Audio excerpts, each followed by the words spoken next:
Yeah, he's fine. It was a dislocation, but they were able to pop it back in, and they said he should be good to go. Probably get an X-ray tomorrow, and then we'll just go from there. See what happens.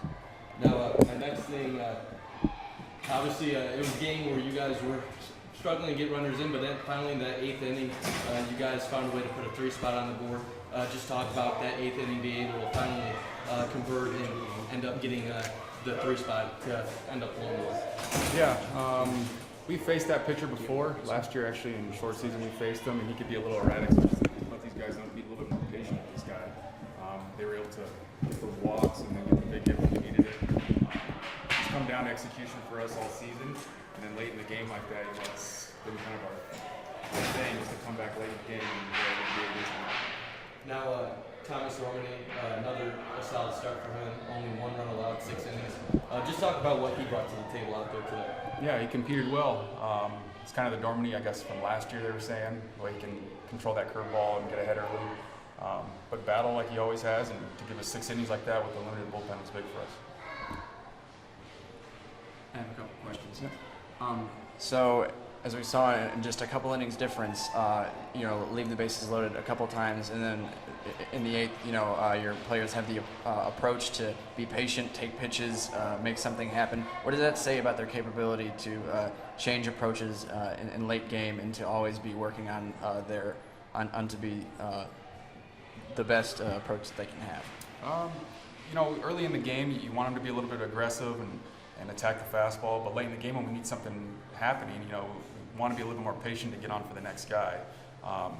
That's something we talk about daily, getting on for the next guy so everybody can do their job and hopefully give us a chance to score in that inning.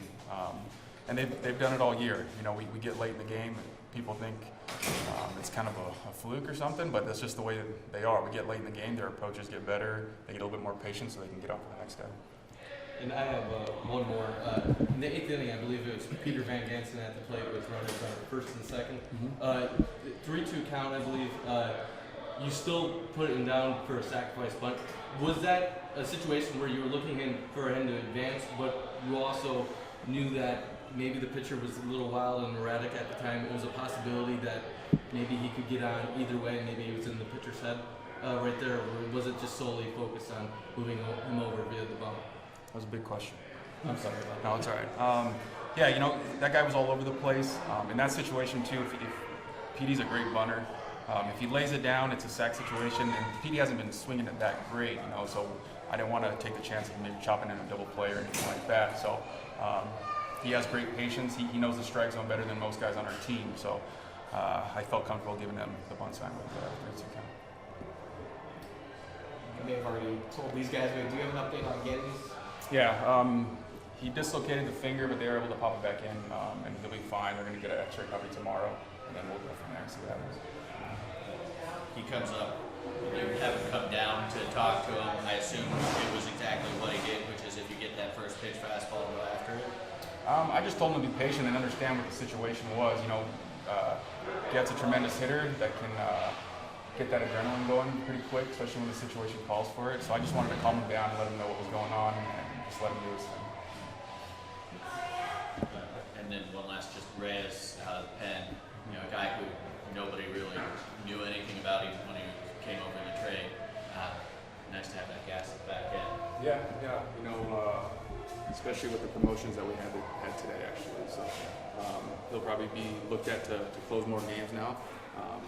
And he's done a great job. He settled down and can control that sinker and that hard slider that he throws. So it's nice to have another guy like that to close out games. Is Trey going up? Yeah, Trey's going up, Phil McTon's going up, and Emil De Los Santos is going up. There you go.